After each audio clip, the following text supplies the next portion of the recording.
رب اشرح لی صدری ویسر لی امری واحلل عقدۃ من لسانی یفقہوا قولی اعوذ باللہ من الشیطان الرجیم بسم اللہ الرحمن الرحیم ام کنتم شہداء اذ حضر یعقوب الموت، کیا تم موجود تھے جس وقت قریب آئی یعقوب کے موت، اذ قال لبنیہ ما تعبدون من بعدی، جب کہا اپنے بیٹوں کو تم کس کی عبادت کرو گے میرے بعد، قالوا بولے نعبد الہک، ہم بندگی کریں گے تیرے رب کی، وَإِلَٰهَ آبَائِكَ إِبْرَاهِيمَ وَإِسْمَاعِيلَ وَإِسْحَاقَ إِلَٰهًا وَاحِدًا، اور تیرے باپ دادوں کے رب کی جو کہ ابراہیم اور اسماعیل اور اسحاق ہیں،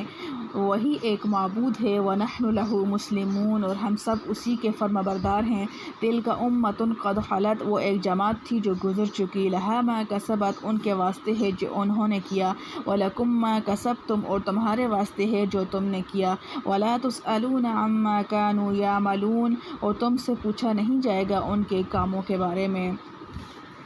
خلاصہ تفسیر، کیا تم لوگ کسی معتبر صحیح نقل سے دعویٰ مذکور کرتے ہو یا خود تم اس وقت موجود تھے جس وقت یعقوب علیہ السلام کا آخری وقت آیا اور جس وقت انہوں نے اپنے بیٹوں سے تجدید معاہدہ کے لیے پوچھا کہ تم لوگ میرے مرنے کے بعد کس چیز کی پرستش کرو گے؟ انہوں نے بالاتفاق جواب دیا کہ ہم اسی ذات پاک کی پرستش کریں گے جس کی آپ اور آپ کے بزرگ حضرت ابراہیم و اسماعیل و اسحاق علیہ السلام پرستش کرتے آئے ہیں، یعنی وہی معبود جو وحدہ لا شریک ہے، اور ہم احکام میں اسی کی اطاعت پر قائم رہیں گے۔ یہ ان بزرگوں کی ایک جماعت تھی جو اپنے زمانہ میں گزر چکی، ان کے کام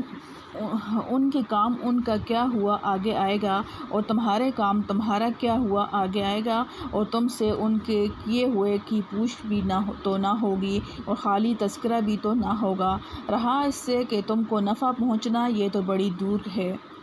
معارف و مسائل، سابقہ آیات میں ملت ابراہیمی اور اسلام کی حقیقت کا بیان تھا۔ اب آیات مذکورہ میں ایک اور اصولی بات قابل نظر ہے کہ ملت ابراہیم کہیے یا اسلام، یہ پوری قوم بلکہ ساری دنیا کے لیے ہدایت نامہ ہے۔ پھر اس میں اولاد ابراہیم و یعقوب علیہ السلام کی کیا خصوصیت ہے کہ آیات مذکورہ میں ان کو خاص خطاب فرمایا گیا، اور اللہ تعالیٰ کے ان دونوں برگزیدہ پیغمبروں نے اپنی اولاد کو بطور وصیت خاص اس کی ہدایت فرمائی۔ اس سے ایک تو یہ معلوم ہوا کہ اولاد کی محبت اور ان کی بھلائی کی فکر مقام رسالت و نبوت بلکہ مقام خلت کے بھی منافی نہیں۔ اللہ تعالیٰ کا وہ خلیل جو ایک وقت اپنے رب کا اشارہ پا کر اپنے چہتے بیٹے کو ذبح کرنے کے لیے کمر بستہ نظر آتا ہے، وہی دوسرے وقت اپنی اولاد کی دینی اور دنیوی آسائش اور بھلائی کے لیے اپنے رب سے دعائیں بھی کرتا ہے۔ دنیا سے رخصت ہونے کے وقت اپنی اولاد کو وہ چیز دے کر جانا چاہتا ہے جو اس کی نظر میں سب سے بڑی نعمت ہے، یعنی اسلام۔ آیت مذکورہ وَوَصَّىٰ بِهَا إِبْرَاهِيمُ بَنِيهِ وَيَعْقُوبُ کا یہی مطلب ہے، اور آیت اِذْ حَضَرَ يَعْقُوبَ الْمَوْتُ إِذْ قَالَ لِبَنِيهِ مَا تَعْبُدُونَ مِن بَعْدِي کا یہی حاصل ہے۔ فرق اتنا ہے کہ عام انسانوں کی نظر میں نعمت و دولت دنیا کی فانی اور ذلیل حقیر چیزیں ہیں، ان کی نظر اور حوصلہ بلند ہے، ان کے نزدیک اصلی دولت ایمان اور عمل صالح یا اسلام ہے۔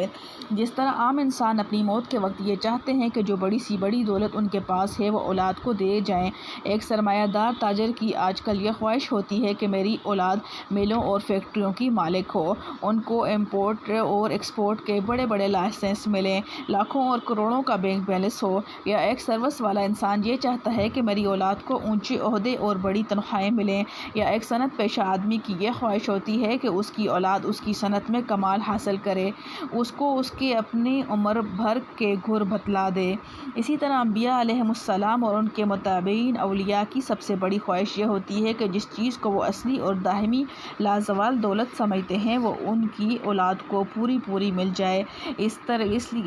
کے لیے دعائیں کرتے ہیں اور کوششیں بھی، آخر وقت میں وصیت اسی کی کرتے ہیں، جیسا کہ آیات مذکورہ سے واضح ہے۔ اولاد کے لیے کوئی دولت دین و اخلاق سکھانے کے برابر نہیں۔ انبیاء علیہ السلام کے اس طرز خاص میں عام انسانوں کے لیے بھی یہ ہدایت ہے کہ وہ جس طرح ان کی دنیوی پرورش اور ان کے دنیوی آرام و راحت کا انتظام کرتے ہیں، اسی طرح بلکہ اس سے زیادہ ان پر لازم ہے کہ اولاد کی نظری، عملی و اخلاقی تربیت کریں، برے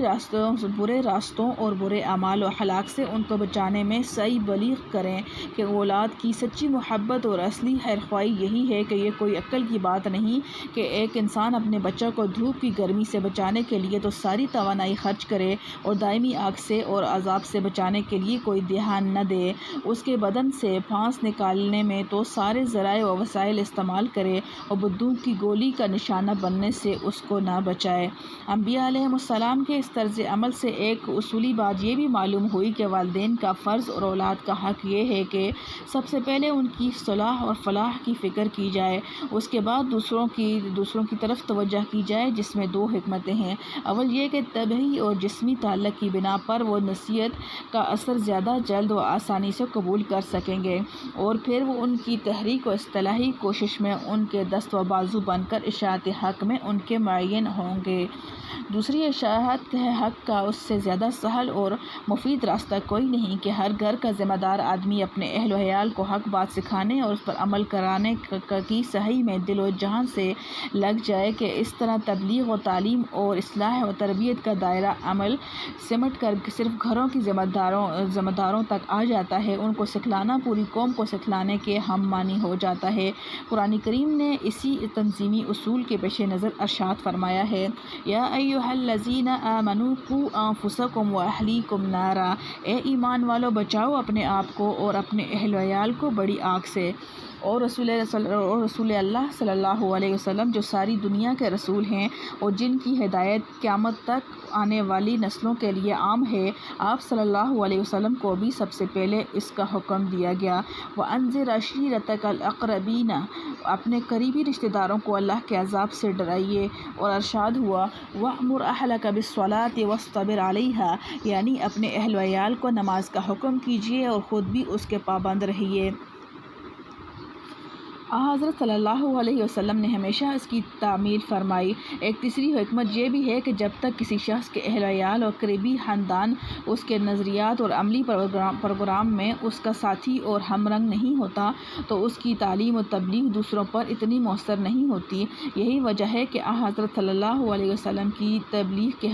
جواب میں ابتدائے اسلام کے وقت عام لوگوں کا یہ جواب ہوتا تھا کہ پہلے اپنے خاندان قریش کو تو آپ صلی اللہ علیہ وسلم درست کر لیں، پھر ہماری خبر لیں۔ اور جب خاندان میں اسلام پھیل گیا اور فتح مکہ کے وقت اس کی تکمیل ہوئی، تو اس کا نتیجہ قرآن کے الفاظ میں یہ ظاہر ہوا کہ یدخلون فی دین اللہ افواجا، یعنی لوگ اللہ کے دین میں فوج در فوج ہو کر داخل ہوں گے۔ آج کل مسلمانوں کے بے عملی اور بے دینی پھیلنے کی بہت بڑی وجہ یہ ہے کہ والدین اگر خود دین سے واقف اور دیندار بھی ہیں تو اس کی فکر نہیں کرتے، بلکہ ہماری اولاد بھی دیندار ہو کر دائمی راحت کی مستحق ہو۔ عام طور پر ہماری نظریں صرف اولاد کی دنیاوی اور چند روزہ راحت پر رہتی ہیں، اسی کے لیے انتظامات کرتے رہتے ہیں، دولت لازوال کی طرف توجہ نہیں دیتے۔ اللہ تعالیٰ ہم سب کو توفیق عطا فرما دیں کہ آخرت کی فکر میں لگ جائیں اور اپنے لیے اور اپنی اولاد کے لیے سب سے بڑا سرمایہ ایمان اور عمل صالح کو سمجھ کر اس کی کوشش کریں۔ بعض مسائل متعلقہ مسئلہ توریت الجد۔ اس آیت میں حضرت یعقوب علیہ السلام کی اولاد کی طرف سے جو جواب نقل کیا گیا ہے، اس میں الہ آبائک ابراہیم و اسماعیل و اسحاق فرما کر اس طرف اشارہ کر دیا گیا ہے کہ دادا بھی باپ ہی کہلاتا ہے اور باپ ہی کے حکم میں ہے۔ اس لیے حضرت عبداللہ بن عباس رضی اللہ تعالیٰ عنہ نے اس آیت سے استدلال کر کے فرمایا کہ میراث میں دادا کا بھی وہی حکم ہے جو باپ کا ہے۔ آباء و اجداد کے اعمال کی جزا و سزا اولاد پر نہیں ہوگی۔ لہا ما کسبت الآیہ، اس آیت سے معلوم ہوا کہ باپ دادا کے نیک اعمال اولاد کے لیے کافی نہیں ہوں گے جب تک وہ خود اپنے اعمال کو درست نہ کریں۔ اسی طرح باپ دادا کے برے اعمال کا عذاب بھی اولاد پر نہ پڑے گا جبکہ یہ اعمال صالحہ کے پابند ہوں۔ اس سے یہ بھی ثابت ہوا کہ مشرکین کی اولاد جو بلوغ سے پہلے مر جائیں، ان کو اپنے ماں باپ کے کفر و شرک کی وجہ سے عذاب نہیں ہوگا۔ اور اس سے یہود کے اس عقیدے کی بھی تردید ہو گئی کہ ہم جو چاہیں عمل کرتے رہیں، ہماری مغفرت تو ہمارے آباء و اجداد کے اعمال سے ہو جائے گی۔ اسی طرح آج کل کے بعض سید خاندان کے لوگ اس خیال میں رہتے ہیں کہ ہم اولاد رسول ہیں، ہم جو چاہیں گناہ کرتے رہیں، ہماری مغفرت ہی ہوگی۔ قرآن کریم نے اس مضمون کو بار بار مختلف عنوانات سے بیان فرمایا ہے، وَلَا تَكْسِبُ كُلُّ نَفْسٍ إِلَّا عَلَيْهَا وَلَا تَزِرُ وَازِرَةٌ وِزْرَ أُخْرَىٰ وغیرہ۔ اور رسول اللہ صلی اللہ علیہ وسلم نے فرمایا، اے بنی ہاشم، ایسا نہ ہو کہ قیامت کے روز اور لوگ تو اپنے اپنے اعمال صالحہ لے کر آئیں اور تم اعمال صالحہ سے غفلت برتو اور صرف میرے نسب کا بھروسہ لے کر آؤ، اور میں اس روز تم سے یہ کہوں کہ میں تمہیں اللہ کے عذاب سے نہیں بچا سکتا۔ اور دوسری حدیث میں ارشاد ہے، یعنی من بطأ به عملہ لم یسرع به نسبہ، یعنی جس شخص کو اس کے عمل نے پیچھے ڈالا اس کو اس کا نسب آگے نہیں بڑھا سکتا۔ الحمدللہ حمدا کثیرا طیبا مبارکا فیہ کما یحب ربنا ویرضى۔